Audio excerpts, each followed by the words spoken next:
Hello, my name is Crystal Suarez, and I'm a senior consultant with Heller Consulting. Let's take a look at contacts and accounts, which are the foundational records in fundraising and engagement. First, I'll navigate to a contact record by selecting one I've previously pinned. A contact record is used to represent an individual constituent you work with to raise funds. At the top left, we have a constituent's name and avatar, where you can upload a photo or other image. And then this is identified as a contact record right under Graciella's name. At the top right is a key field used for categorization, the primary constituent type. This field allows you to categorize your contacts based on their primary relationship with your organization, such as donor, advocate, beneficiary, board member, and so on. The left side has detailed constituent information. Further down, we also have sections to track details like email, phone, and social media handles. One of the great things about fundraising and engagement is that contacts can be connected to both a household and an organization right from the individual contact record. The center pane has a snapshot of both actionable and historical information about the contact's engagement with a nonprofit organization. This section is actually pulling high-level information about the contact's engagement with the organization from various places within fundraising and engagement, which can be a helpful resource when preparing to engage Graciella with a phone call or email.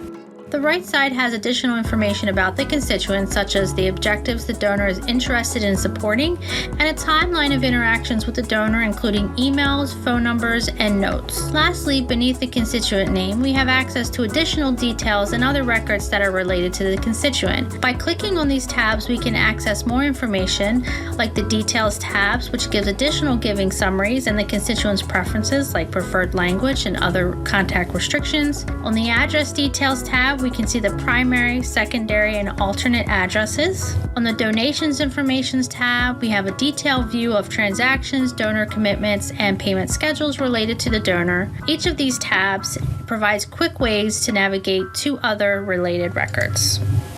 Now I'll navigate to Graciella's household account record by following the link to the Moore and Hudson household record. A household record links a group of contacts through a central record to provide a high-level summary of their respective gifts, interactions, and opportunities.